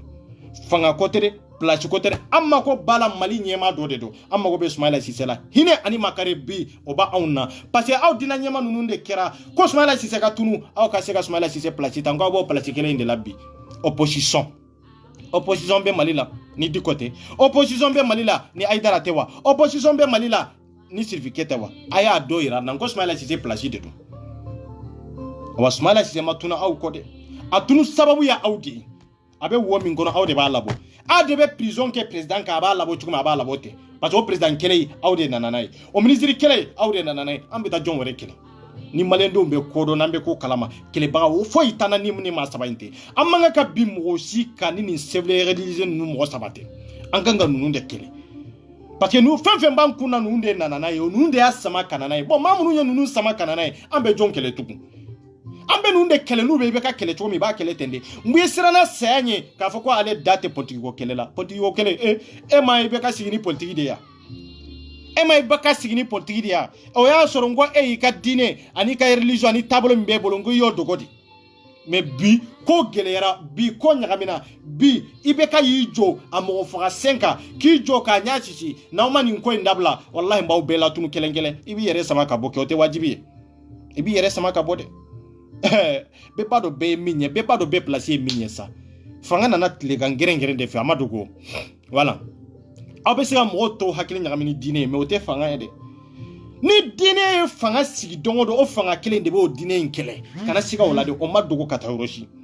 ni diinɛ ni religion ye fanga sigi yɔrɔ o yɔrɔ awa o fanga kelen de bɛ religion kɛlɛ ka bɔ yen k'an fara fara ka bɔ ɲɔgɔn na ka tila k'o religion damaw ni ɲɔgɔn cɛ k'olu tiɲɛ ɲɔgɔn ma sisan o de bɛ kɛ o aw y'a ta fɔ bɛɛ fara faralen na sini si tɛ kan fɔ taabolo si tɛ ɲɔgɔn kan fɔ fɛn wɛrɛ t'o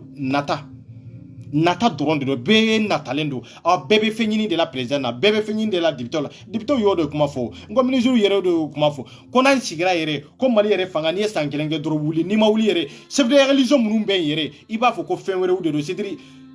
olu bɔra olu ye bajiw de ye quoi ala ma don o don i bɛ na n sɔn nin na de nin di yan nin terrain in kɛ tan de nin du in kɛ tan de nin mobili in kɛ tan de ko tellement que Mali fanga yɛrɛ nɛgɛ yɛrɛ de tɛ an ka député la Mali fanga yɛrɛ de nɛgɛ tɛ an ka ministre la Mali fanga yɛrɛ de nɛgɛ yɛrɛ tɛ fonction publique yɛrɛ ma quoi comme tan t'aw bolo don o don ka président de la république yɛrɛ awa non tɛ wallahi ko Mali fanga yɛrɛ de tɛ hali président fana la tellement que aw ka delili ka ca tellement que aw ka ɲinini yɛrɛ ka ca aw ka ɲini fɛn yɛrɛ bɛɛ tɛ sɔrɔ président joli nana aw tila aw ma se ka fa hali bi ha don o don aw de bɛ yɛlɛ président nin kɛɲɛ don o don aw de bɛ yɛlɛ nin député ye nin kɛɲɛ don o don aw de bɛ yɛlɛ nin maire ye nin kɛɲɛ don o don aw de bɛ yɛlɛ karisa ye nin kɛɲɛ karisa ye nin kɛɲɛ karisa ye nin kɛɲɛ o tɛ wolo mankutu ɲuman na tugun dɔ o bɛɛ bɛ taa wolo mankutu jugu de la ka sababu kɛ ko population ko anw kana bɔ a kalama ko maa minnu b'o olu ko k'o kana bɔ a kalama an b'a bɛɛ lajɛlen kalama parce que anw b'a dɔn député ninnu tɛ se ka kuma fɔ fo ka diɲɛ wuli i tɛ se Mali sigilen don nin ka ɲi de kan i tɛ se i talen don otage la aw bolo nin kɛcogo in de la parce que n'ale y'a fɔ siɲɛ wɛrɛ n'a bɛ a ko a bɛ fanga ɲini aw bɛ se k'a lagosi a tɛ fanga sɔrɔ a sababu ye nin de président tɛ sigi n'aw de tɛ maire tɛ sigi n'aw de tɛ député tɛ sigi n'aw de tɛ ne ko an ka jamana in bɛ ɲɛnabɔ cogo jumɛn na ɲɛnabɔ cogo t'a la o han e jamana don be kulela aw yere corrompile no karamo bolo aw be kulela aw yere corrompile no karamo bolo aw be karamo posi kono karamo be balona aw ye aw ko aw ka la nyini ka sabatia ko ga kartini na ko ga sabatia ko pour que ko ga passeport ko ga sabati diaspora la o tengalo nyewa o tenga ni karamo kanu ibo kanu me be nya passeport ko de ni karamo de kanu ibo de kanu mais yam papier be nya ko. C'est ça la vérité. Et tu sais qu'il faut qu'on dise kadi e ankana kuma diko ko parce que ko diko e diko kanu bagade ko me torobe e kaya c'est faux. O engalonde dikete ate machi balo mali kono et puis abe munu balo oyo lu de kungoyere am mago be mali de la abate ma de sanfe mali kono mate mali de sanfe kuma bamanan kanye ninde diko te mali sanfe aidara te mali sanfe. C'est ça la vérité. Plagi do de bula ni certificat plagi do de bula plagi mi kanga dani. Mais olu kanga da yoro mi yo kari de kateme. Ikanga da place mina yo tare kateme nunu nya ko be tie depuis nanani ibeka ye manani ibeka o ma tie do depuis manda flan na nkwante ibeka fe ibeka yerde kata depuis lu ko konno ko temtuna ibeka toende ko bubai de kata yuko be tie depuis yorola mais pour que ka boka explication di malien do mambe toro mingono olu tara ka be fendo la dro kata bubuta kana bubu fana sikankuna ngambo gile akele ende kono ambo toro kele ende kono ambantola ni ndine nyama nunu ala ni kirako ko wallahi ko mana kila jala tige kono ika munyuka sabalaka ka do ale ala dia krekere la tige ka lasima me enya banga dina nyema la bimbe munyuwa enya banga dina nyema la bimbe sabaliwa fonu desera no ma dese har no be demtini were de former ka bla ka foko ko kinne ni komi ya to ne ni chomele wallahi billahi tibla enya tala ibe kera journaliste enya tala demse munumbu krefe ibe kera rezo kana feunye e ka la jeke kiraya welela aw de la mali kono me o mali de tile fleni ala ya welela aw de la mali kono me o mali kele de tile fle wali juya welela aw de la mali kono o mali kele de tile fle de sheria welela aw de la mali kono aw mali de nu de be kashila tu abisiga doni ko kuma fa awnyi abisiga dine ko fo awnye tuwa abisiga dine do aw hakilla tuwa est ce que nin sababu ko sa awnye be so yere ka fo ko dine yere be mali lawa est ce que awnye be so ka fo ko dine hine dine wa est ce que awnye be so ka fo ko dine makari dine wa est ce que awnye be so tu ka fo ko dine ben hine ben dine wa ante son non nin tobe dine bo awn kunade nin toba awn ba dine la de aw ka dine ayata o katanai aw fem be buni bela ta femere ta be ka fende nyini dine ka fen nyini jamana de on toka abana ni ndronde do mali kono do ni dogo dine ko fedro abana ko be tiena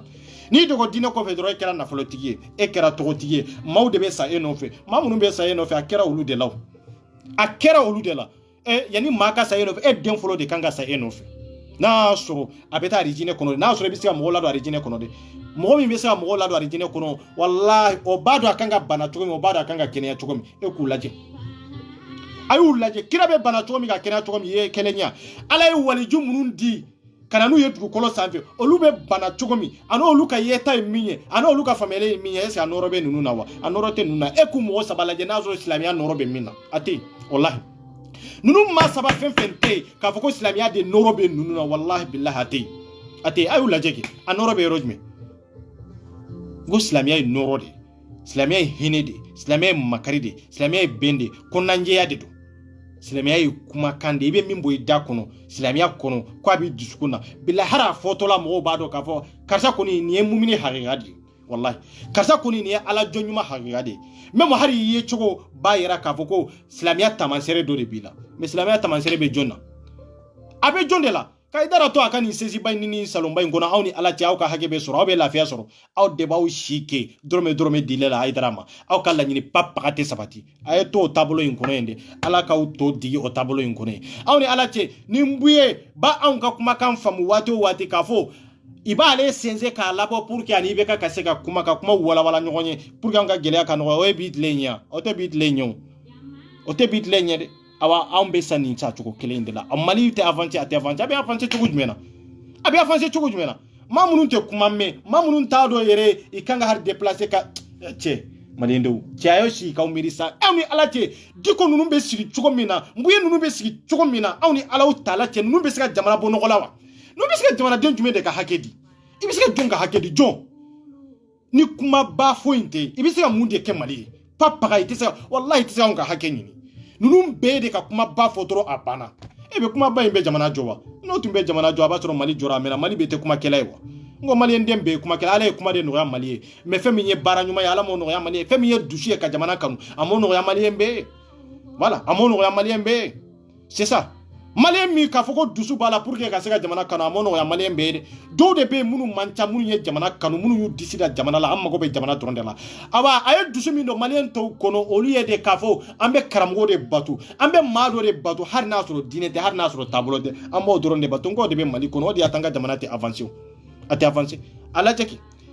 chawbe nyani o nyani la muso bo nyani kelende la ago ko ye dinete ye fursa joli be de be mali kono aw sera ka kia o de yaw ka sirai est ce que aw sera ka kia aw ma se ka kiu ha aw ma se ka kiu kamaren joli de be sungurun tige jamana kono ago ko aw ka dine yo de est ce que aw sera ka kiwa aw ma se ka kiu mais anan ko jamana de be fembe sampe aw kana na profiter jamana donde la pour que ka aw yere ke jamana jolaw ye quoi o te nyana bo balmaw femiye Ismaila Cissé hine ba aw nabbi amma kariba aw nabbi wallahi nanyan sigi kamiri kamali laje wati dola ibisega sa ka balaka sa ala ni duskasi bolo ala ni nyani bolo ala ni toro bolo mali citation ke chogola ka mali ndew nyere laje parce que ni mali laje be hine be makari mais ni mali ndew nyere jogo laje ka mali ndew nyere ta chogo laje ko ka jamana kanu ka ta chogo laje ani hakina mumbola ko jamana jola ni yo laje billahi mali ndew ebe crise de bi piqué quoi crise de bi piqué amma go be Ismaila Cissé la ibeka Ismaila Cissé be romi ferenyini ka labo kananai wallahi nanai mali ndew hakili jigina Ismaila Cissé la de bimato Ismaila Cissé tunna de amma go bala ma bade de komi ye ma baye mali kono chukomi amma go bala anyi bonya chukomi Ismaila Cissé fana bonya ne bambolo o ke chuko de la politique kele o ye ko wéré mais foite bade nyabo foite teriabo foite nyogon kanu bo mali kono awa foite bembo mali kono ante bo foi kama ni mali inte awa ma nyogon kanu foi kama ni mali inte no sababu kama ere sigi kun kera har na so dinanyama nunun kera ki la sigi mali kuna ere sigi kan kera anika fota kera de ki mali de kanu awani mali kelen kanu ijija chogo bele ki chesiri mali kungan kola iki chesiri mali ndun ka nyani iki chesira la ibobo nyani kono chogomi iki chesiri mali ndun ka hera ikanga hera soro dauda fi iki chesiro la de ka fuki fa ka fanga to mancha otere ibisiga sayre ki to fanga ina mo taro re fosini besa mo taro re komi bena keni mbe kofe mo sita donde domba ya ala dede voilà mais ni jeunesse a responsabilité konita ambado min kanga ke sinabe bo koni kalama parce que amba décider ambado min kanga ke mais ambe munu quoi ne datala ne ka papa tala tiye da wa nunu be am rosu ya kelewunye nuni be ka simam sani shiye ambe dinye fenfen kono wa nunu de nodo mbalma vilo mbe soro ajanyana kuma injanyana aye faso kuma sulude mi ya razbadi awiyaye atara Dakar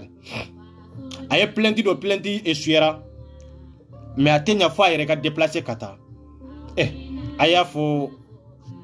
razbadi comme kone jolembe